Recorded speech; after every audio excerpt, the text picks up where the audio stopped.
오늘 말씀 제목을 한번 같이 따라하겠습니다. 목표가 다르면 사는 것이 달라야 한다. 우리의 목표가 다르면 사는 것이 달라야 할 줄 믿습니다. 우리 인생의 목표가 어디죠?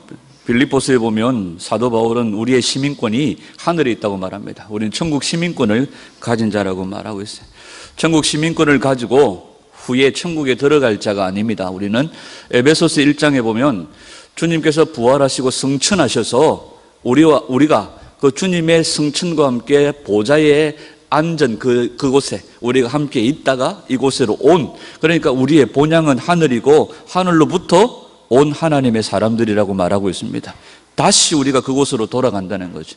주님이 승천하실 때에 우리는 이미 하늘의 보좌를 상속받고 유업으로 받은 자들인 줄 믿습니다. 우리의 본향은 하늘입니다. 우리의 본향은 영원한 천국입니다. 우리의 목표는 바로 영원한 천국입니다. 그 목표가 우리에게 분명하다면 우리의 사는 것이 달라야 할 줄 믿습니다. 제가 이번 주 설교를 준비하면서 본문이나 제목을 이제 머릿속으로 묵상을 하잖아요. 어떻게 제목을 잡으면 좋을까 하면서 이렇게 차를 타고 지나가는데 어느 학원에 큰 현수막이 하나 걸려 있어요. 목표가 다르면 학습하는 방법이 달라야 된다. 야, 이거 제목 너무 좋다. 그래서 목표가 다르면 걔네들은 학원에서 학습하는 방법이 다른 학생들과 틀린 거예요. 공부하는 방법이 틀린. 우리는 천국을 목표라고 살기 때문에, 영원한 천국을 목표라고 살기 때문에 이 땅에서 사는 것이 달라야 할 줄 믿습니다. 이번 주부터 한 몇 주간 우리가 그리스도의 신부로서 또 하나님의 신부로서 우리가 어떻게 살아야 될지 하나님께서 말씀하시는 성경의 여러 곳곳을 한번 살펴보면서 우리의 삶의 원리들을 한 번 더 점검하기를 간절히 소원합니다. 창세기 3장에 보면 아담과 하와의 타락이 나옵니다. 아담과 하와의 타락으로 말미암아 세상에는 그 죄의 결과들이 하나님의 저주가 이 땅에 떨어지게 되어지죠. 그리고 창세기 4장은 하나님을 떠난 인생들의 모습입니다. 그 대표적인 인물로 가인이 등장합니다. 가인과 그의 후손들, 가인의 후손들, 하나님을 떠난 가인의 후손들의 삶이 어떤 삶인지를 우리에게 보여줘요. 하나님을 대적하고 지독시리도 하나님의 말을 듣지 않고 그곳에서 세상의 문화를 만들고 정착하고 타락한 인생을 살아갑니다. 그리고 창세기 5장에서는 아담의 계보, 하나님께서 창세기 3장 15절을 통하여서 말씀하신 것, 하나님께서 아담의 여자의 후손을 통하여서 하나님께서 누구를 보내주신다고 약속하셨습니까? 뱀의 머리를 깨버리고 하나님께서 우리에게 또 새롭게 우리를 구원하실 메시아를 보내주실 것들을 말씀하신 창세기 3장 15절의 말씀을 따라서 여자의 후손, 아담의 후손, 아담의 계보, 그러니까 하나님 편에 서 있는, 하나님 라인에 서 있는 사람들의 계보가 등장하는 것을 보게 되어집니다. 그리고 창세기 6장에 가서는 세상에서 가인의 후손들처럼 하나님을 떠난 백성들에게 하나님께서 어떻게 또 심판하시는지를 우리에게 보여주시죠. 창세기 3장에서 아담과 하와의 타락 이후에 4장에서 하나님을 떠난 자의 삶의 모습들, 5장에서 하나님 라인의 사람들의 모습들을 우리에게 보여주시면서 그 연결고리가 되는 말씀이 오늘 4장 25절과 26절의 말씀이에요. 자, 잘 따라오실 준비가 되어졌죠? 눈에 초점을 잘 맞추시고 저를 따라오셔야 돼요. 자, 창세기 4장 25절과 26절이 4장과 5장을 연결하는 중요한 연결고리가 되어집니다. 자, 오늘 본문 말씀 26절을 한 번 더 같이 읽겠습니다. 26절 시작. 셋도 아들을 낳고 그의 이름을 에노스라 하였으며 그때의 사람들이 비로소 여호와의 이름을 불렀더라. 자, 지난번에도 한번 이 말씀을 함께 나눈 적이 있습니다. 에노스라고 하면 이씨, 사람이다, 먼지다, 티끌이다 하는 그런 뜻을 가지고 있어요. 그런데 이 에노스라는 이 말은 어디에서 나왔느냐면 아나시라는 단어에서 나왔습니다. 아나시라고 하는 것은 특별한 의미를 가지고 있습니다. 그 첫 번째 의미가 예레미야 15장 18절에 보면 이 아나시라는 이 이름의 이 단어의 의미가 뭘로 나오느냐 하면 상처가 중하다는 그런 뜻을 가지고 있어요. 아나시라고 하는 것은 상처가 중하여서 치료할 수 없는 그런 상태를 말한다는 거죠. 그 다음에 미가서 1장 9절에 보면 이 아나시라는 동일한 단어가 어떤 뜻으로 쓰여졌느냐 하면 고칠 수 없는, 치료할 수 없는 상처라는 그런 뜻으로 나왔다는 거죠. 그 다음에 예레미야 17장 8절에 보면 이 아낫이라는 뜻이 재앙의 날로 쓰여지기도 합니다. 그 다음에 이사야 17장 11절에 보면 이 아낫이라는 것이 근심과 심한 슬픔이라는 그런 의미를 가지고 있어요. 한마디로 말하면 아낫이, 에노스라고 하는 것은 무슨 뜻이냐면 고칠 수 없는 질병, 치료할 수 없는 상처, 이런 뜻을 가지고 있다는 겁니다. 그러면 셋이 자기 아들을 낳고 이름을 에노스라고 짓습니다. 아들의 이름을 이렇게 짓는 아버지가 없어요. 그죠? 자기 아들을 낳았는데, 야, 이렇게 귀한 아들을 하나님께서 주셨다. 그래서 이름을 중병이라고 지었다. 이런 아버지는 없어요. 그죠? 야, 너는 참 오래 살아라, 천길이. 아버지 성씨가 황씨라서. 또, 이렇게 이름을 짓는, 웃자다가 이렇게 성하고 이름이 안 맞는 경우는 있지만, 자기 아들을 낳고 이름을 중병이다. 그리고, 이 아들은 너무 귀한 아들이니까 이름을 불치병이다. 뭐 이렇게 짓지를 않습니다. 아니면, 야, 너는 조금 더 멋지게 살아라, 짧고 굵게 살아라, 시한부다, 이름을 그렇게 짓지를 않아요. 그런데 오늘 이 에노스라는 이름의 뜻이 뭡니까? 마치 그런 거예요. 불치병이다, 시한부, 중병이다, 이런 의미를 가지고 있는 겁니다. 이 왜 셋이 이런 의미의 이름을 지었는지를 우리가 함께 살펴보기를 원해요. 자, 창세기 4장 1절 말씀을 한번 보겠습니다. 4장 1절. 4장 1절을 같이 읽습니다. 시작. 아담이 그의 아내 하와와 동침하며 하와가 임신하여 가인을 낳고 이르되 내가 여호와로 말미암아 득남하였다 하니라. 여러분, 창세기 3장 이후에 아담과 하와가 타락하기 이전의 모습을 보세요. 에덴 동산에 있을 때에 아담과 하와가 하는 일이 뭡니까? 하나님이 주신 동산에서 경작하고 거기에 있는 모든 들짐승, 날짐승들을 다스리고 정복하고 하는 일들을 해요. 그런데 창세기 3장 타락 이후에 아담과 하와가 하는 일은 딱 한 가지입니다. 뭐 합니까? 동침하는 일밖에 없어요. 동침하고 낳고, 동침하고 낳고, 동침하고 낳고, 이거밖에 기록이 되어져 있지 않습니다. 그런데 성경에 왜 동침의 이야기를 왜 하고 있느냐는 겁니다. 이 중요한 성경에 아담과 하와가 타락하고 난 이후에 줄곧, 하나, 동침에 대한 이야기밖에 없어요. 그 이야기가 얼마나 중요한지를 우리가 한번 살펴보기를 원합니다. 자, 4장 1절에 보면 하와가 아담과 그의 아내 하와가 동침하며 하와가 임신하여 가인을 낳고 이르되 내가 여호와로 말미암아 득남하였다 하니라, 이렇게 말하고 있죠. 자, 창세기 2장에 보면 모든 들짐승, 날짐승, 길짐승, 집짐승, 다 모든 짐승들의 이름을 누가 짓습니까? 아담이 짓습니다. 아담이 부르는 대로 다 이름이 되는 거예요. 자, 성경에서 그 이름은 셈족의 문화권에서 그 이름은 어떤 의미를 가지고 있다고 했습니까? 소유권을 가지고 있어요. 아담이 곰하고 부르면 그 곰은 그의 이름이 되는 거예요. 그리고 그의 모든 소유권은 누구에게 있다는 겁니까? 아담이 다스리고 정복하는 겁니다.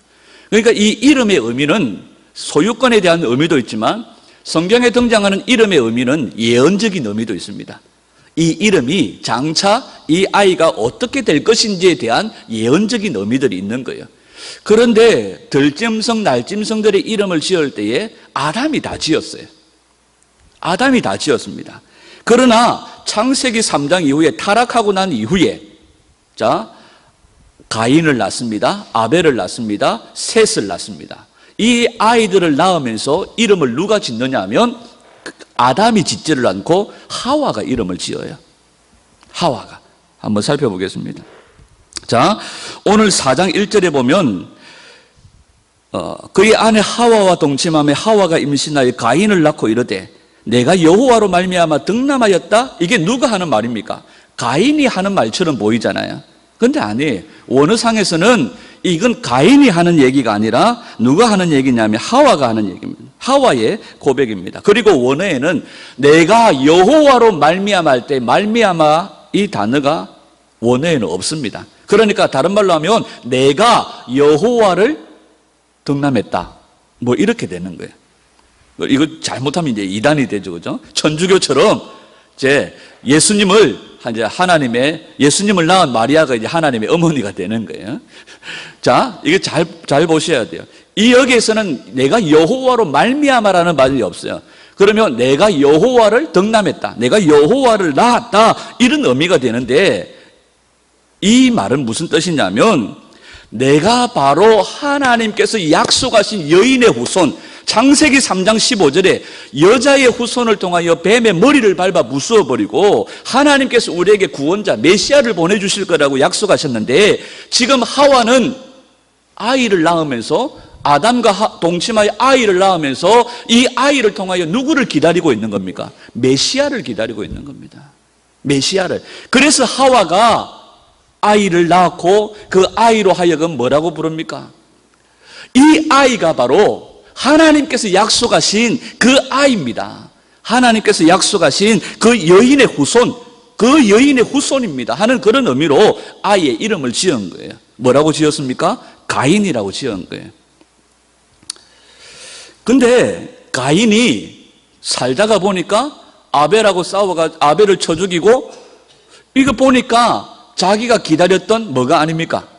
하나님께서 약속하신 여인의 후손이 아닌 거죠. 여인의 후손이 아닌 거예요. 그런데 여인의 후손인 아벨은 가인에게 맞아 죽어버린 거예요.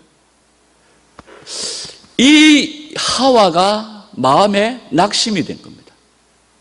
여러분, 아담은 오실 예수님을 기다렸습니까? 안 기다렸습니까?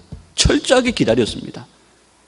창세기 3장 15절 이후로 타락한 아담과 하와는 하나님께서 약속하신 창세기 3장 15절의 말씀을 믿고 기다렸어요. 주님, 약속하신 메시아, 약속하신 구원자를 보내주십시오. 여인의 후손으로 보내주시겠다고 했으니까 그때 당시 여자라고 해봐야 누가 있습니까? 하와밖에 없잖아요. 그래서 하와가 이 아이를 낳으면 이 아이가 바로 하나님이 약속하신 여인의 후손이겠지 하고 낳고 그 아이의 이름을 가인이라고 지었는데 가인이 아닌 거예요. 그래서 마음에 실망감이 있었는지 모르겠지만 둘째 아들 아벨을 낳고 이름을 아벨이라고 지었는데 아벨의 뜻이 뭡니까? 공허하다, 허무하다, 이런 뜻인 거예요. 이게 뭐야? 나는 하나님께서 약속하신 대로 여인의 후손을 통하여 메시아를 주실 거라고 믿고 신랑과 동침하여 아이를 낳고 이 아이가 하나님의 약속하신 여인의 후손입니다 하고 했는데 가인이 아닌 거예요. 하나님, 너무 허무해요 하고 둘째 아들의 이름을 뭐라고요? 아벨이라고 지은 거예요. 아벨의 이름의 뜻이 공허라는 뜻입니다. 자, 다시 4장 25절로 가보겠습니다. 25절. 아담이 다시 자기 아내와 동침하며 그가 아들을 낳아 그의 이름을 셋이라 하였으니 이는 하나님이 내게 가인이 죽인 아벨 대신에 다른 씨를 주셨다 함이며. 자, 여기서 또 보면 그가 아들을 낳아 그의 이름을 셋이라 하였다 이렇게 얘기합니다. 그리고 하나님이 내게 가인이 죽인 아벨 대신에 다른 씨를 주셨다 이렇게 말해요.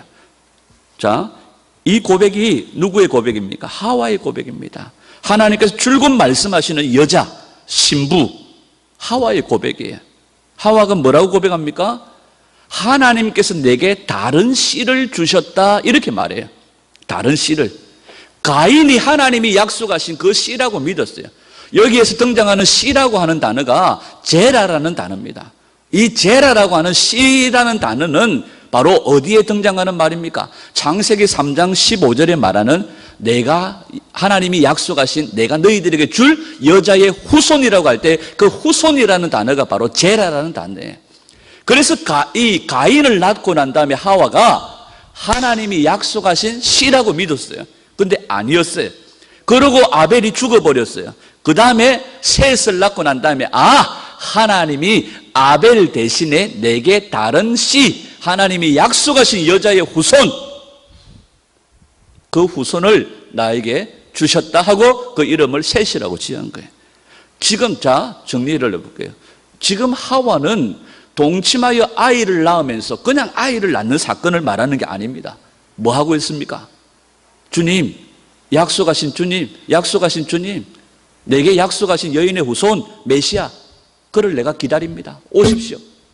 한마디로 말하면 신약의 성도들이 다시 오실 예수님을 기다린 것처럼 하와는 지금 창세기 3장 15절 이후로 줄곧 동침하여 아이를 낳으면서 무엇을 기다립니까?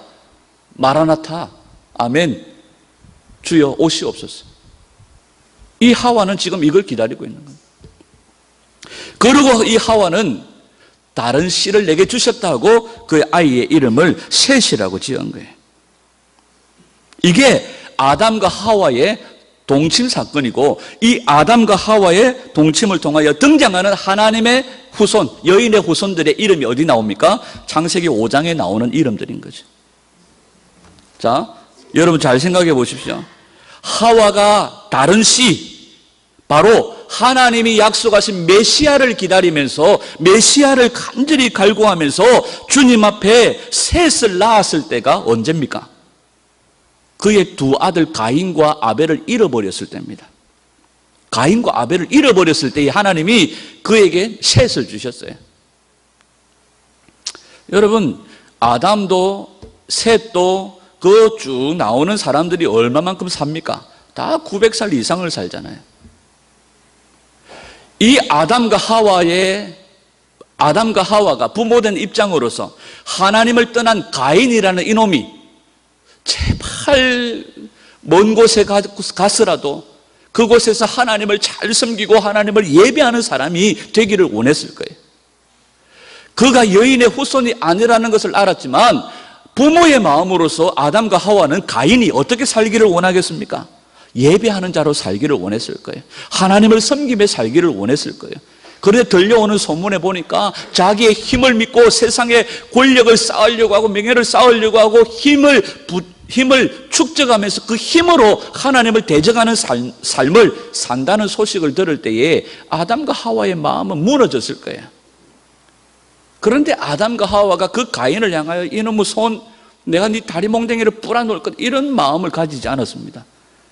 여러분, 하와의 삶 속에서 셋을 낳으면서 이 아이는 하나님이 아벨 대신 내게 주신 하나님의 다른 씨라고 고백하는 이 고백 속에는 하와가 어떤 고백을 하고 있느냐면 가인을 향하여 원망하고 가인을 향하여 정죄하는 것이 아니라 바로 이렇게 세상 가운데 죄악이 들어오고 이렇게 세상이 죄로 물들여지고 하나님의 저주가 들어온 것은 바로 누구 때문이다? 에덴 동산에서 선악과를 따먹고 하나님의 명령을 무시해버렸던 내 죄다. 내 죄로 말미암아, 내 타락으로 말미암아, 나의 범죄로 말미암아 이렇게 되었다는 하와의 고백이 담겨져 있는 거예요. 자, 중간 정리를 하고 넘어가죠. 여러분들이 더 이제 이렇게 살풍 가시기 전에, 자, 하와는요 무엇을 대표합니까? 계속해서 줄곧 하나님이 약속하신 창세기 3장 15절 여인의 후손, 그 계보를 잇는 여자, 바로 교회를 상징하면서 오늘날 그리스도의 신부들을 우리에게 보여주는 그림이 됩니다. 이 그리스도의 신부로서, 여자로서, 교회로서 하와는 어떤 태도를 가지고 있습니까? 동침하여 아이를 낳으면서 그는 줄곧 오실 예수님, 오실 메시아를 기다리고 있는 거예요. 이 아이가 하나님이 약속하신 씨입니까? 어서 오십시오. 내가 주님을 기다립니다. 내가 약속하신 그 메시아를 기다립니다. 이 고백을 하고 있는 거예요. 그리고 또 하나, 하와는 여자로서, 교회로서, 신부로서 어떤 고백을 합니까? 내가 내 옆에 있는 아담, 이 신랑, 이놈의 손을 만나가지고 내가 이것 때문에 내가 잘못돼가지고 내가 이것만 안 만났어도, 그때 당시 다른 남자들이 좀 많았으면 모르겠지만 선택할 만한 여지가 없어. 이 남자밖에 없었어. 이 남자를 선택했는데 이놈 때문에 내가 망했다. 이런 고백이 아니에요. 가인 저놈이라도 똑바로 살아야 될 텐데 저놈 하와는 원망하면서 살고 있지 않아요. 모든 것이 다 내 잘못으로, 모든 것이 다 내 탓으로, 내가 범죄함으로 하나님의 저주가 들어왔어. 이런 고생과 이런 어려움과 이런 심판을 당하고 있음을 하와가 고백하는 겁니다. 여러분, 이 하와는요 하나님이 주신 구세주에 대한 약속, 메시아에 대한 약속을 붙잡고 거기에 모든 소망을 걸고 있습니다. 그리고 하와는요 나의 범죄로 말미암아, 세상이 이렇게 오염되어졌고 세상이 이런 오물과 같은 역사가 만들어져 냈음을 고백하면서 주님 앞에 자기 자신을 하나님 앞에 쪼개어 놓고 있는 겁니다. 여러분, 우리가 이 세상을 살아갈 때에 이 하와와 같은 그런 고백들이 있기를 간절히 소원해요. 참 여자, 교회인 모습, 신부인 우리들이, 여러분, 우리가 눈을 들어서 바라보면 주변에 나쁜 사람들이 얼마나 많이 있어요. 이놈 저놈 얼마나, 저거는 어떻게 하나님이 가만히 놔두실까? 이런 고백들을 할 때가 있잖아요. 저희 어머님이 옛날에 저보고 한번 그런 얘기를 야, 소리 안 나는 총 있으면 하나 어디 구해가지고, 소리 안 나는 총 있으면 어디 하나 구해가지고 저놈, 저거 옛날에 안 믿는 사람들도 막 그러잖아요. 저거 가만 놔두나? 뭐 이런 얘기 하잖아요. 여러분, 그런데요, 우리는 신분이요, 교회입니다. 우리는 신분이 하나님의 신부입니다. 그리고 우리는 신분이 여자예요. 그러면 우리가 어떤 고백으로 나아가야 됩니까? 여러분, 내가 제일 나쁜 놈인데 누구를 향해 탓합니까? 이 하와의 고백은 그 고백입니다. 내가 제일 나쁜 놈인데, 나로 말미암아 이 오물과 같은 역사가 이루어졌는데, 나로 말미암아 이렇게 세상이 더러워졌는데, 하나님 약속하신 메시아를 속히 보내주셔서 이 땅을 새롭게 해주십시오. 하나님이 약속하신 뱀의 머리를 부수고 사단의 머리를 밟아 부수어서 정결하게 하실 하나님의 그 약속들을 속히 이루어 주십시오. 내가 이 낳은 아이가 바로 그 후손입니까? 주님 기다립니다. 그 약속하신 메시아를 보내주십시오. 사모하며 기다렸던 겁니다. 여러분, 내가 제일 나쁜 놈이고 내가 제일 나쁜 여자인데 누구를 탓합니까? 여러분, 오늘날 교회 가운데서 우리가 여러 가지 일들을 만나고 여러 가지 상황들을 만나게 됩니다. 정말 눈꽃이 여러워서 못 볼 일들도 만나게 되어지고 정말 화가 치밀어서 견딜 수 없는 일들도 만나게 됩니다. 그때마다 우리가 하나님의 신부로서, 여자로서, 교회로서 어떻게 해야 됩니까? 오늘 하와처럼 내가 제일 나쁜 놈인데, 내가 제일 나쁜 여자인데 누구를 탓하냐? 우리가 그걸 안아야 돼요. 보듬어야 돼요. 사랑해야 돼요. 용서해야 돼요. 이게 주님이 오늘 그리스도의 신부들에게 요구하시는 일인 줄 믿습니다. 오늘날 여러분 TV나 오늘날 여러분 유튜브나 여러 가지 인터넷 매체들을 보세요. 정말로 훌륭하고 정말로 대단한 목사님들, 주의 종들, 선지자들, 선교사님들, 많은 성도들이 얼마나 많은지 몰라요. 그런데 참 안타까운 것은 누구라도 하나님, 이 한국교회 현실이, 지금 돌아가는 이 세상의 현실이 하나님 내 탓입니다, 하나님 내 죄입니다 하고 끌어안고 주님 앞에 애통하며 눈물을 흘리는 사람들은 적습니다. 저와 여러분들이 그리스도의 신부로서 이 마지막 때를 살아가는 저와 여러분들이 하나님, 내가 제일 나쁜 놈입니다, 하나님 내 탓입니다, 하나님 용서해 주십시오, 끌어안고 용서하고 사랑하는 그런 저와 여러분들이 되기를 간절히 소원합니다. 지난주에 말씀드렸던 것처럼 우리 보암동교회가 하나님 저수지와 같은 교회가 되기를 소원합니다. 하나님, 우리가 제일 정말 주님 앞에 부족하고 연약하지만 하나님이 보내주시는 영혼들을 품고 사랑하고 용서하고 다시 회복하여서 세상과 열방을 향하여서 내보내는, 파송하는 그런 교회가 되기를 소원합니다. 여러분, 우리가 성경을 한 군데 찾아보겠습니다. 디모데전서 2장 14절과 15절 말씀.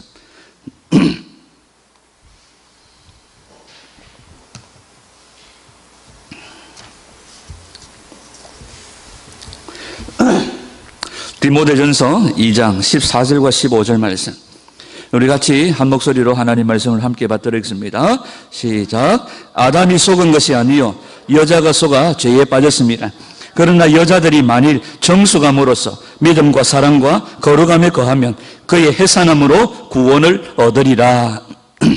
여러분, 성경은요, 어떠한 어려움과 어떤 슬픔과 어떤 고통 가운데서도 계속해서 우리에게 무엇을 기다리라고 말합니까? 영생을 기다리라고 말하고 있습니다. 영원한 천국을 기다리라고 말하고 있습니다.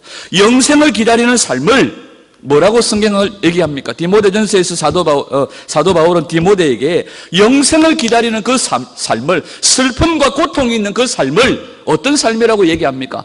해산하는 삶이라고 얘기를 해요. 해산. 그의 해산함으로써 구원을 얻으리라. 그의 해산하는 삶이 어떤 삶입니까? 여자들이 정숙함으로, 믿음과 사랑과 거룩함에 거하라고 그렇게 말씀하고 있습니다.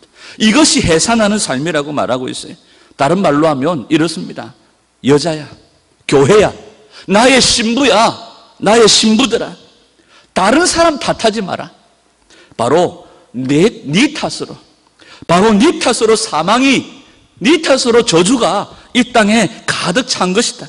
그러니까 여자야, 신부들아, 남의 탓하지 말고 네가 그 속에서 오직 하나님만 듣고 하나님만 바라보며 하나님만 소망하며 살아라. 그리고 믿음과 사랑과 거룩함의 삶을 살면서, 다른 말로 하면 해산의 삶을 살면서 너는 구원을 얻을 것이다. 주님이 우리에게 이 말씀을 하고 계시는 거예요. 여러분, 우리가 주변을 향해서 이것 잘못됐고 저것 잘못됐고 이거 사람들을 향해 손가락질하고 심판하고 정죄할 일들이 얼마나 많아요. 그러나 오늘 이 말씀을 통하여서 우리에게 하나님이 요구하시는 것은, 교회들아, 나의 신부들아, 세상 탓하지 마, 다른 사람 탓하지 마. 우리 입장에서 주님, 이 모든 것들이 내 탓입니다. 내가 제일 나쁜 놈입니다. 주님, 용서해 주십시오. 끌어안고 용서하고 사랑하고 또 하나님만을 바라보고 하나님만을 듣고 하나님 나라를 소망하면서 거룩함과 정결함과 정수감으로 해산함으로 구원을 이루어가는 그런 성도가 되라고 우리에게 말씀하고 있는 겁니다. 다시 이 4장 26절로 돌아가서, 여러분, 셋이 아이 에노스를 낳았습니다. 그 에노스를 이름하여 중병이다, 고치지 못할 질병이다, 불치병이다, 이런 이름을 짓고 난 다음에 그들 가운데 어떤 역사가 일어납니까? 비로소 그들이 하나님의 이름을 부르는 일들이 일어납니다. 여러분, 우리 안에 하나님으로 채워지기를 소원합니다. 우리가 하나님 안에 거하기를 소원합니다. 우리가 예배하는 자가 되기를 소원해요. 여러분, 우리 자신이 바로 하와와 같이, 주님, 내가 그리스도의 신부로서, 내가 여자로서, 내가 교회로서, 주님, 내가 제일 나쁜 놈입니다. 주님, 내가 고칠 수 없는 정말 심한 중병에 있는, 하나님, 저주받아야 마땅할 인생입니다. 하나님, 내가 정말 주님 앞에 고칠 수 없는 그런 상태의 인간입니다. 주님, 약속하신 메시아를 보내주십시오. 약속하신 구원자를 보내주십시오. 바로 이 하나님이 약속하신 그 구원자가 내게 유일한 소망입니다. 하나님의 이름을 불렀다는 겁니다. 여러분, 하와가 다른 씨를 믿음으로 기다리던 그때부터 진짜 여자의 후손인 마리아를 통하여 예수님이 오실 때까지는요, 수천 년의 시간이 흘렀습니다. 하나님은 그 수천 년의 시간 동안 어떤 일들이 일어났는지 성경에 기록하고 있습니다. 여러분, 성경에 하나님의 사람들, 신부된 교회의 역사는요, 시련의 역사입니다. 고난의 역사입니다.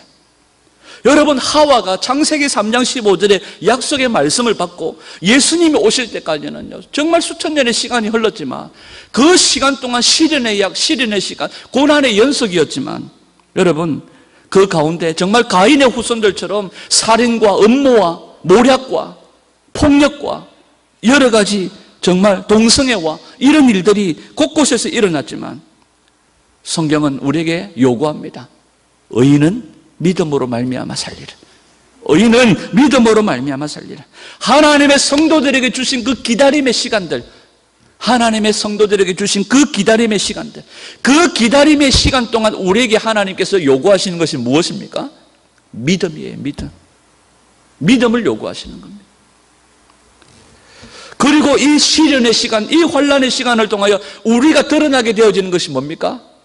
약속하신 메시아를 기다리는 그 믿음입니다. 그 믿음밖에 남지를 않아요. 여러분, 하와가 메시아, 초림의 예수님을 기다렸던 것처럼 지금 우리는 이제 똑같이 다시 오실 예수님을 기다리고 있는 그런 시점에 저희들이 있습니다. 여러분, 이 기다림의 시간 동안 우리는 무엇을 통과해야 됩니까? 오랜 시간의 인내가 필요한 시련의 시간들을 통과해야 됩니다. 그 시련의 시간들을 통하여 굳건하게 우리는 믿음을 지켜야 돼요. 많은 사람들이 우리에게 얘기합니다. 온다던 예수님이 왜 안 오냐? 예수 믿는다면서 네 형편, 네 꼬라지 봐라. 이게 예수님 믿는 모습이냐? 여러분, 얼마 전에 천주교 바티칸의 교황청의 교황이 무슨 말을 했는지 아십니까? 여러분, 저는 창세기에서부터 요한계시록 22장까지 신앙이라고 하는 것은, 신앙생활이라고 하는 것은 하나님과의 친밀함이라고 믿습니다. 예수님과 나와의 1대1의 관계입니다. 그런데 로마 바티칸의 천주교 교황이 뭐라고 말하는지 아십니까? 예수님과 1대1의 개인적인 관계를 맺는 것은 매우 위험한 일이다. 이거 무슨 말이에요? 누구의 목소리입니까? 사탄의 목소리잖아요. 여러분, 성경은 줄곧 우리에게 말합니다. 예수님과의 1대1의 관계가 신앙이에요. 저와 여러분들이 여기 공동체적으로, 집단적으로 앉아 계시지만 여러분들 한 사람 한 사람이 하나님과의 관계 속에서 분명하게 잘 돼야 됩니다. 하나님의 음성을 듣고 약속하신 말씀을 듣고 오시마 약속하신 메시아 예수 그리스도를 기다리는, 다시 오실 예수님을 기다리는 그 믿음으로 시련을 이기고 오랜 기다림의 시간들을 통과하셔야 돼요. 사람의 목소리가 아닙니다. 1대1의 하나님의 관계가 중요한 겁니다. 제일 중요한 겁니다. 그런데 예수님과 1대1의 관계가 위험한 일이라고요. 여러분, 무슨 일이 있어도 하늘이 날벼락이 떨어지고 하늘이 무너져도 여러분, 예수님과의 여러분들과의 그 사랑의 관계, 그 신뢰의 관계가 더 깊어지시기를 주님의 이름으로 축원합니다. 이게 중요한 거예요. 마지막 때에 슬기로운 다섯 처녀에게 요구하시는 기름이 뭡니까? 친밀함입니다. 친밀함. 하나님과 나와의 관계가 흐트러지면 내가 무엇을 많이 가지고 내가 목사라고 내가 선교사고 소용이 없습니다. 내가 하나님과의 관계가 흐트러지면 아무 소용이 없어요. 하나님과 나와 잘 돼야 됩니다. 여러분, 성도는 이 땅에서 고난을 당하고 어려움을 당합니다. 가인의 후손들이 성도들의 등에 비수를 꽂고 우리의 등을 치고 우리의 목을 꺾는 고난의 연속들이 온다고 할지라도 여러분, 하와가 동침하여 아들을 낳음에 하나님, 이 아들이 하나님이 약속하신 여인의 후손이죠. 기다렸던 것처럼 셋이 에노스를 낳고 하나님, 우리는 죽을 수밖에 없는 존재입니다. 하나님, 우리는 아무 소망이 없는 존재입니다. 하나님, 오직 하나님만이 나의 소망입니다. 주님만을 바라고 기대했던 것처럼 저와 여러분들이 주님을 기다리는 이 믿음을 지키고 주님을 기다리는 이 인내의 시간 동안 우리의 옛사람이 죽어지고 여러분, 우리의 옛사람이 포기되어지고 이 땅에서 무언가 성공하려고 하는 가인의 후손적인 마음들이 다 무너지고 오직 내게 남는 것, 하나님이 약속하신 것, 오직 내게 남는 것, 오직 우리 주 예수님만 남는 그런 은혜가 있기를 주님의 이름으로 축원합니다. 여러분, 다시 한 번 더 우리가 주님께서 우리에게 말씀하신 것들을 한 번 더 새겨보기를 원합니다. 여자야, 남의 탓하지 마라. 여자야, 남의 탓하지 마라. 나의 신부들아, 남의 탓하지 마라. 오직 하나님만을 붙들고 하나님 나라의 소망만을 바라보고 믿음과 사랑과 거룩함과 정결함으로 해산의 삶을 살다 보면 너는 구원을 얻을 것이다. 여러분, 우리 모두가 거룩함과 정결함으로 해산의 삶을 살기를 소원합니다. 그리고 오시마 약속하신 그 주님을 간절하게 기다리고 소망함으로 우리 주님 오셔서 우리 눈에 눈물을 닦아주시고 위로해 주시는 그 날을 기대하면서 여러분, 믿음을 잘 지키시기를 주의 이름으로 축복합니다. 여러분, 우리 주님은 말씀하신 대로 오셔요. 하나님께서 오셔서 무엇을 보십니까? 믿는 자들을 보겠느냐? 주님, 믿음으로 하나님만을 소망하고 하나님만을 기다리던 거룩함과 정결함으로 기다리던 주님의 신부들을 주님께서 거두실 거예요. 우리가 주님 오셨을 때 우리가 주님 앞에 내어놓을 것은 주님, 나는 아무것도 아닙니다. 나는 죽을 수밖에 없는 존재입니다. 주님만이 나의 소망입니다. 내가 주님만을 바라보며 거룩함과 정결함으로 주님 이곳에 섰습니다. 주님, 나를 불쌍히 여겨주십시오. 나를 긍휼히 여겨주십시오.